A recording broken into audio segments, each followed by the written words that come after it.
عسلامة ومرحبا بكم في قناتكم تونسية في إسبانيا كويزين أم محمد. إن شاء الله كلكم تكونوا بخير وفي أحسن حال. نبدأ الفيديو متاعنا بالصلاة على الرسول، اللهم صل وسلم وبارك على سيدنا محمد وعلى آله وصحبه أجمعين. في فيديو اليوم هزيتكم معايا في جولة خفيفة في ميركادونا أشهر من نار عن علم، أشهر سوبر مارشي في إسبانيا كاملة.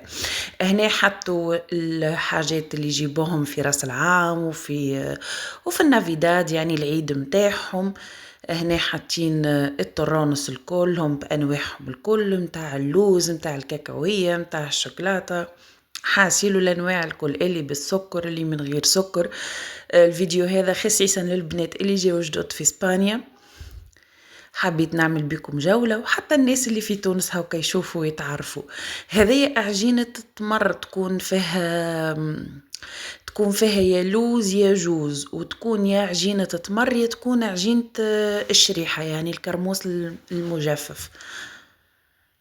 هذه الشوكولاتة اللي بنوات كوكو من داخل، وشوكولاتة كحلة تكون بنينة على الاخر زاده. هذه وكا عملوها 12 بياسة بأورو 90.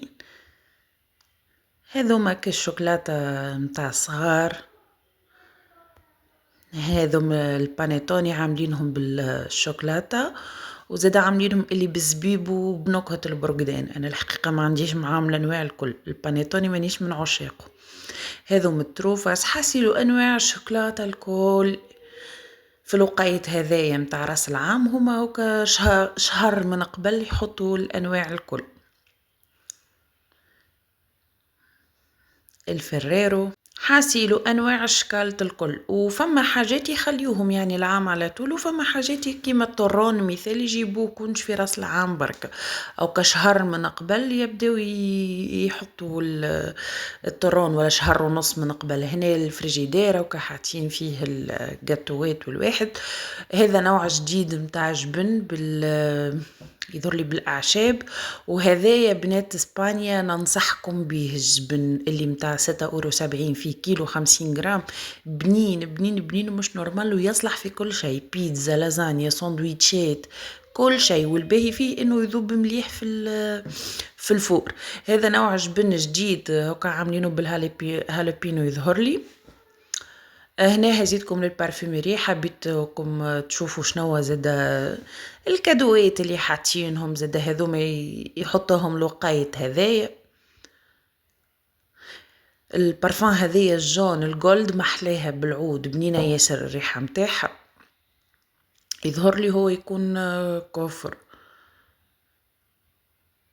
فما لي كوفر هذوما الكل هاكا اللي ب15، اللي بالعود ب11، وفما برشا انواع. هذه الحقيقة أنا ما ننصحكمش بها على خاطر ريحتها كيف الكول، ماهيش بنينة حتى طرف. وفي الآخر كل واحدة وذوقها المفيد. فما برشا حاجات، يعني فما برشا دشوا هكايا. لو كان عندكم عرايس في الصيف ولا تحبوا تشريو كادوات للعيلة، الوقت هذا يكون مناسب، تكون فما برشا حاجات تختاروها.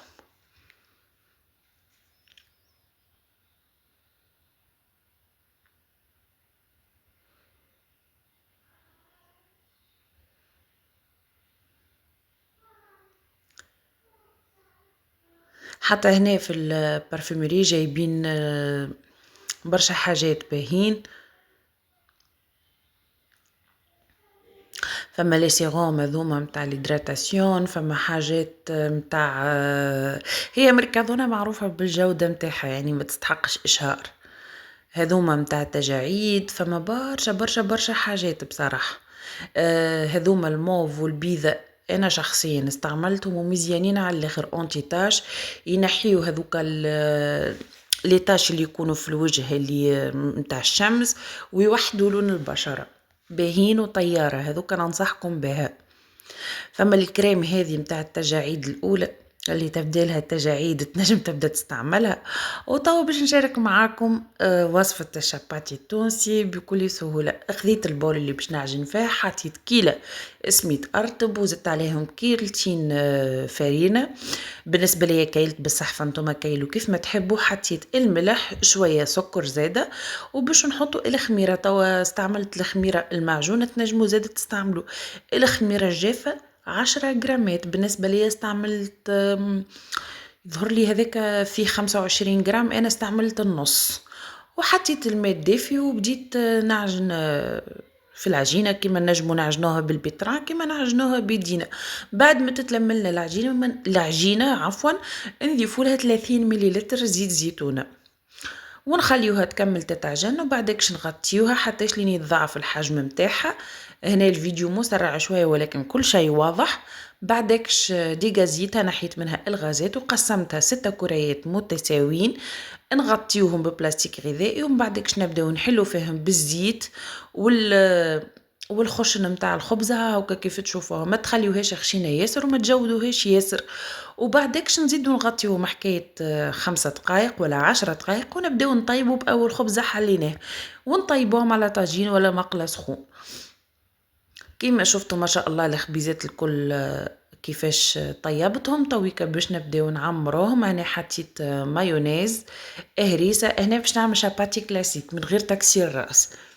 حطيت مايونيز وهريسه باش نزيد عليه الطن، وحضرت كعيبات اومليت، وعندي جبن سلايز. تنجموا زاده تعملوه بالاسكالوب ولا بالجامبون، ولا بتحطوا فيه سلطه مشويه، ولا محالة ما شاء الله فما انواع عديده متاع الشاباتي. بالنسبه لي كما قلت لكم عملته الكلاسيك العادي، اول شاباتي طلع في تونس. بعد ما حطيت الاومليت والطن والجبن، زدت شويه زيتون هكاكا. زيد النص الثاني متاع الخبزه ما نخليوهوش شايح، نحطوا له شويه مايونيز وهريسه ونقسموها على 2 كما يبيعوا فيه. وزدتوا معاه شويه فريت وجاي شاباتي بسم الله ما شاء الله يفكركم بالزمن الجميل.